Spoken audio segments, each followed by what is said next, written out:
My wife said we should drive separate cars to her parents' anniversary celebration. But on the way, my name is Edward and I'm from Boston, Massachusetts. My life used to be simple until everything changed. It all started one evening not long ago. She kissed me just as she always had. It felt automatic and routine, a custom with no passion behind it. She then turned away from me to adjust her dress in the looking glass. With that distant expression, she thought I wouldn't notice. "We'll take separate cars," she said casually, "just in case you want to leave early." Her tone was too carefree. I didn't argue, I just gave a nod. That's exactly what she expected. I secured our son into the passenger seat. He looked at me with that calm gaze of his, observing my expression the way children watch the sky before a storm. We pulled out of the driveway and she was already gone. Halfway through our journey, he moved closer to me. His voice was barely a whisper, the sort of voice kids use when they sense something is wrong but don't know how to articulate it. "Dad, Mom doesn't know I found this," he said. He opened his hand, revealing a hotel keycard. It was white plastic. Room number 237 was scrawled across it in blue ink. Beneath that was a name, Mark. I took it from him. My hands didn't shake, not yet. I gave him a grin that felt like a deception and exited the highway. "I think I took a wrong turn," I told him. He didn't argue. He's a clever kid. He gets that from me. The hotel was nothing special. It was clean and unassuming, the sort of place where you avoid eye contact with anyone. I parked at the back and left the car's engine running. "Stay here," I instructed him. "I'll be right back." He didn't ask why. He simply nodded. The elevator had the scent of bleach and bad decisions. I stood still inside it, watching the red digits climb like a ticking clock. "Second floor, left turn, room 237, I knocked once. Silence. Then a click. The door opened a little, then stopped.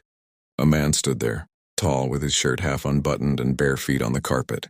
Behind him I could sense her perfume, hear her laughter, and see her silhouette hazy through the light of the hotel curtains. He looked at me like I was a stranger, just a delivery man or perhaps a person at the wrong door. Then he saw my eyes and he froze. "Mark, who is it?" She called from the bed. "My name isn't Mark, it never was." He slowly shut the door. I allowed him to. I didn't knock again. I didn't need to. I already knew. I didn't utter a word that night. Not at dinner, not in bed. She smiled just as she always did. As if nothing. As if everything. I observed her measuring the space between her words. She recounted her parents' party, her mother's new outfit, her father's toast. She described it all as if she had been there for hours. I nodded in all the right places, but I already knew what the wallpaper in room 237 looked like. I knew how many rings she took off before she laid down. The following day, I checked her messages. She didn't know I had copied her phone last year just in case. Mark was cautious with burner numbers and hidden folders, but nobody is that cautious. Not forever. Their first meeting was 10 months ago at a conference, of course. There were photos and conversations about me, texts filled with laughter and plans for the future. She had told him I was distant and cold. She wasn't wrong. I stopped being affectionate the moment I stopped having faith in her. That was a long time before she ever slept with someone else. It all led to one outcome, a DNA test. It was simple and direct. One swab for my son, one for me. 3 days. I didn't sleep during those days. I didn't have to. The envelope arrived in a plain package, unassuming, just as the truth often is. I opened it in my home office, closed the door, and locked it. Not a match. Probability of paternity 0.0%. I read it again and again. Then I folded the paper and put it in my jacket pocket like a loaded weapon. That night I prepared her favorite dinner, lit the candles, and played the music she liked. She smiled as if she had won something. After dessert, I gave her the envelope. No words. She opened it slowly. Her hands started to shake. Her lips parted. She looked at me, but I wasn't present anymore. "I can explain," she whispered. I nodded. "Not yet. Not now. Just an acknowledgement of the sound." She reached for my hand. I pulled it back. I didn't raise my voice.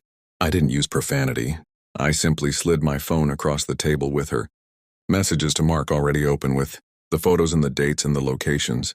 Her face fell apart in real time. "I saw you," I said finally. "One wrong turn. That's all it took." She began to weep. But crying is not remorse. It is panic disguised as pity. I didn't mean for this to happen, she said. You meant it every single time you lied, I replied. She stood and reached for me again. I took one clean step back and said the last thing she never saw coming.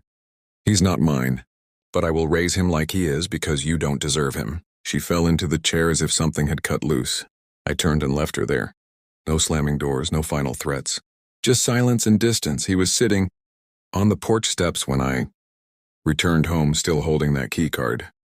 I took it from his hand and slipped it into my pocket. He didn't ask what had happened. He didn't have to. We sat in silence as the sun disappeared behind the homes. I put my arm around him and felt his weight lean into mine. He is not my blood, but he is mine. She thought she had broken me.